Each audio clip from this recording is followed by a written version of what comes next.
Hey everyone, and welcome to another Yogi Misfit Session. My name is Danny Pomploon, and I'm your host. Today we have my guest, Krista Smith, on the show. I don't know her personally, but we started chatting a little bit on social media, and she's known as an energy coach. Ooh, so I'm excited to have her on the show. Krista, how are you? Hi, Danny. Thank you very much for having me on the show. Yes, I'm well. I'm really good. I'm feeling quite energized at the moment. And we should tell everyone, too, you're in Australia. You're down under right now. Yeah, I'm in Sydney, Australia. So today's Valentine's Day, so sharing the Oh, love that's for right. everybody. You're in the future. We're in the future, and it's been really hot here, really hot. I'm originally from the UK, so I'm not coping with the heat. Yeah, I bet. I'm originally from San Diego and I live in San Francisco, and I'm not coping with every day because it's not 74 every day like it is in San Diego here. Yeah, right. I see.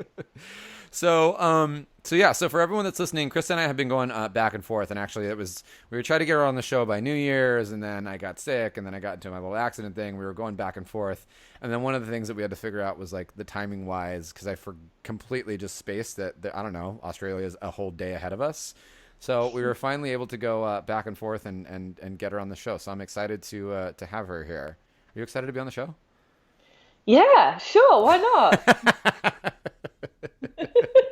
I'm gonna Of take that course as I am. No, I am. I'm excited to be on I'll the show. take that as a yes. All right. So we start the show the same way every single time. And so today's no different. So, Krista, I want to start with why yoga? Why yoga? Well, why not?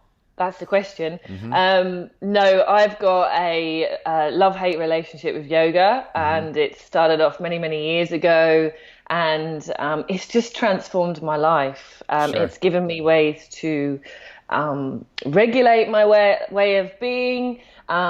It's opened me up to new experiences. It's allowed me to get more committed to my own body and find sort of, as it's Valentine's Day here in Australia, without being too corny, find self-love, self-worth. Right. It's just been an extremely powerful tool for me. And now I want to pass that baton forward. And how long have you been practicing for? Ooh, so if you take all my yoga experience together, I've been practicing for about 15 odd years now. Okay. I actually first found Bikram yoga, and I used to be a adventure racer. So it's a multi-sport race where you do mountain biking, road gaining, kayaking, and things like that. So I went to Bikram to avoid injury. My first experience of a Bikram class was horrific. It was lots of sweaty men with Y fronts on and Did hairy asses. Were you confused that you might have been in the fiery pits of hell because it's so hot in there? A little bit, a little bit. I had a physio at the time, promised me it was a great thing to do. And I was just like, okay, let's go with it. Wait, what's wrong with So, sweaty hairy men? I'm okay with it. I'd take that any day. no, not my thing. Not my thing. Got it. Personally, each to their own, but not my thing. Yeah, So, yeah, yeah. totally.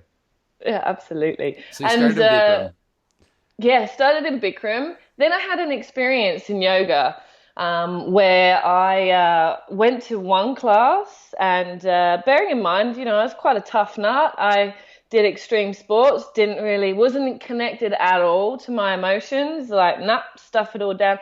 Very stoic English, stiff upper lip. Mm-hmm. And I went to one class, and every time we laid down in rest pose, I wanted to bawl my eyes out. And after class, I ran to the lady in reception and I was like, "What's wrong with me? I feel like I'm about to crack up." I have feelings. What's happening? Yeah, what's this stuff coming out my eyes? Um, I love it. and yeah, well, and she said, "Oh, it's great. It's fantastic." She gave me a big hug, and I'm like, "Whoa, what is this stuff?" what kind of cult is this? And she goes, go home, have a hot bath. And she goes, it's just emotions coming out of your body. It's basically, it could be from when you lost your teddy bear when you're little or something like that. And I just, and my past is very shady. And I just thought, whoa, whoa, whoa, Pandora's box. We put the lid back on that. Right, totally. So that was me off yoga and looking for something else. So I didn't do yoga for about another 4.5, 5 years. Okay. And then I was like, nah, yeah, I put the mat in the op shop, got rid of my lycra, thought I don't have to go and see any more sweaty, hairy asses now. This is great. So you started when you were done with Bikram, did you stick with Bikram for a while or did you move into something else or?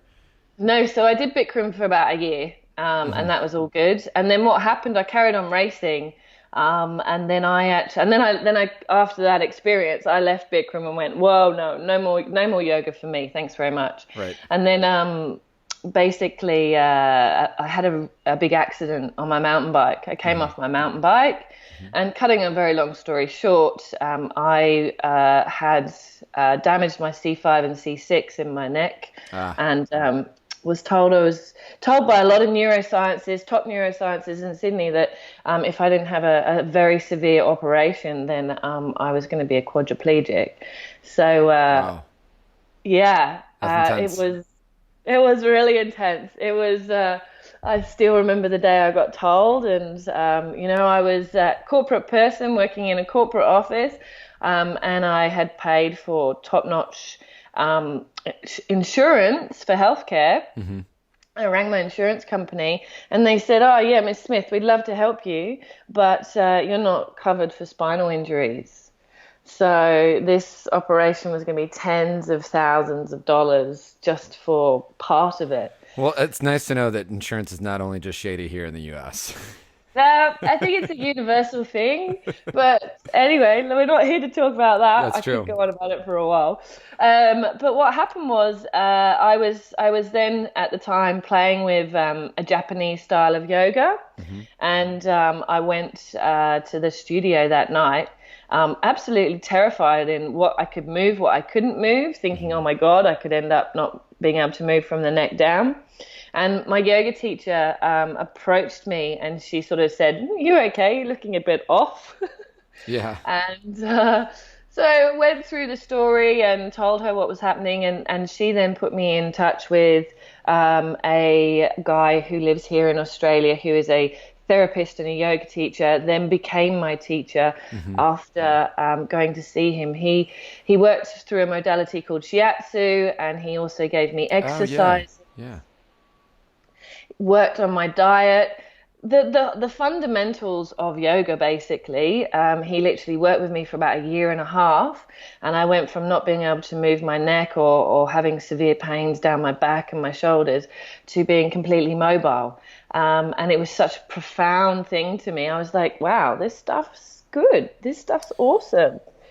I love when you hear the stories like this because, as a yoga teacher, I can say yoga is great for you until I'm blue in the face, and I can tell people to come to yoga, and, it's like, well, you're supposed to say that. You're a yoga teacher, but it actually, the stuff actually works. Oh my God, yes. I'm the biggest advocate for this. And it's my journey has helped me have empathy for other people. Like, you got a yoga. Lots of people see yoga and they see all these beautiful models doing these beautiful poses. But your average Joe Blow, your average person, isn't a model and generally isn't being able to be extremely flexible. So for me, it's the best way to explain to someone that you don't need to be super flexible. You don't need to be super skinny. Right. You don't need to wear lycra or sweat yourself, sweat your ass off in a hot room. With sweaty hot men. Yeah. I have a really bad visual every time that's mentioned. That poor guy. Anyway. It's not good. So it just helps me, work with people. So a lot of my work now is very, very therapeutic, and I work with people that have never really experienced yoga, that want to sort of get into their bodies, work with their bodies, Sure. and really find that sort of that mind and heart body connection. Let's talk. Let's talk more about that. So it's. I'm stoked to have you in specific as a guest, because you're an energy coach, and so I know that you work with a few different types of healing modalities. Ones that you've studied in your own body from your own injury, and two, stuff that you've picked up also along the way. And you work with clients in Australia. You work with clients far away. I mean, yeah, let's dive into it. What does an energy coach or an energy healer, or whatever it is, what does that entail? Okay, so there's four principles to energy coaching. And energy is everything. We're all energy. We all know that. We all know that we're atoms just banging off bigger atoms or smaller atoms, and so forth. But the four principles that I work with is that your physical energy. It's your body, it's your form. Your physical energy is the foundation of your energy flow, how your energy comes in and flows out of your body. Then you've got your emotional energy. So that's your feeling energy. Our emotions greatly govern our ability to sort of our performance. So if we're feeling sad, then our energy is low, and we're not high performing in the ways that we want to. We're not in joy, we're not in laughter, we're not flowing with life. And it goes the opposite way as well. And then you've got mental energy. Now, mental energy influences the nature of the principle cause and effect.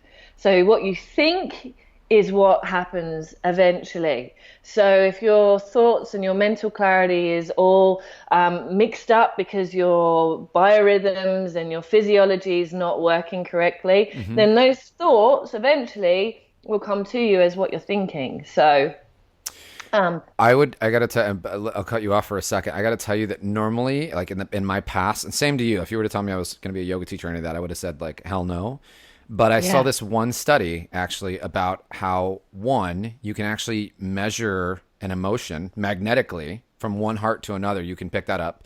And two, the famous study of plants, how they put two plants, the same plants, or watered them the same, but they spoke to them differently. And the one plant, they would tell, oh, you're ugly, no one likes you, you're basically all sorts of mean and nasty things. And the plant actually ended up dying like super quick. And the other plant, they fed it, came in the same place, but they told it all sorts of like, you're beautiful and people love you and you're smart. And the thing like grew like crazy. And, the plants came from the same seed. They were watered and treated the same way. Physically, it was the emotional part of it, that mental component that absolutely 100% shifts. Yes. And as human beings, we're exactly the same. So then, the fourth principle is our life force energy. It's our purpose and our passion. So if we're in an environment that is, like that plant that was told bad things and not loved and cared and watered, it slowly died. It wasn't nurtured.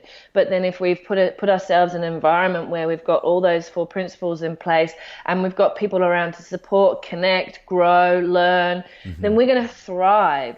So it's the same principle. So it's working with the unseen energies and the seen energies. So I help people through a therapeutic process, through moving the body, through mindful practices, keep that energy flowing.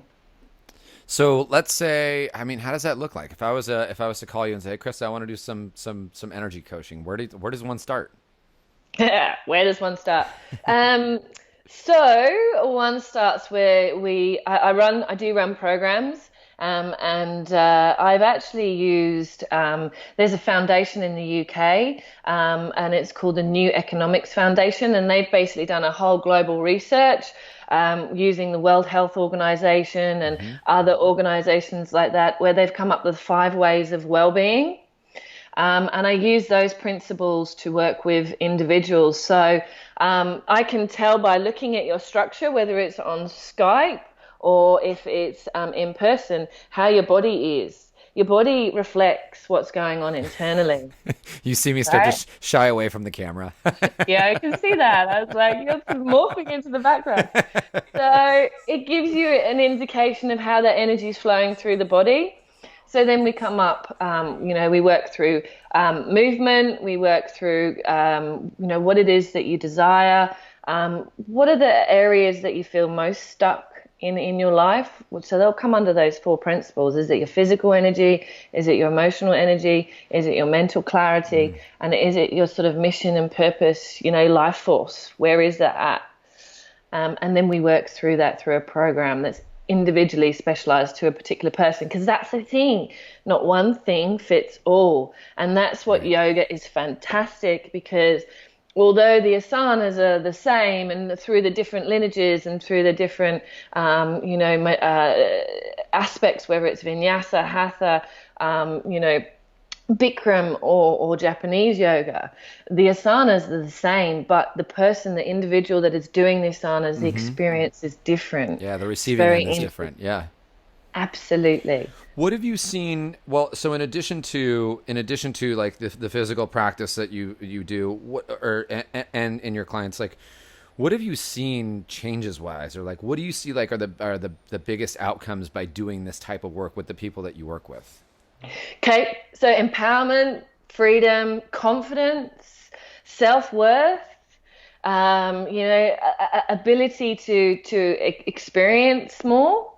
I have one particular client that I'm working with at the moment, and very, very passionate. He's actually a vet. He spent some time in Afghanistan and has traveled all over the world.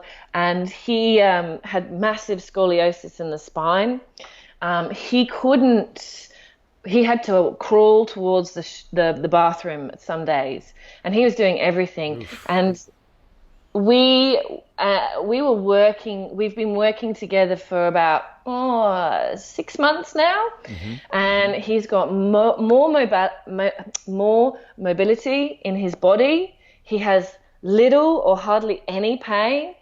What we've worked on his nutrition, so his self-care has gone through the roof, and his ability to play with his kids, go camping with his kids, spend more time with his kids is something that has just given him so much joy.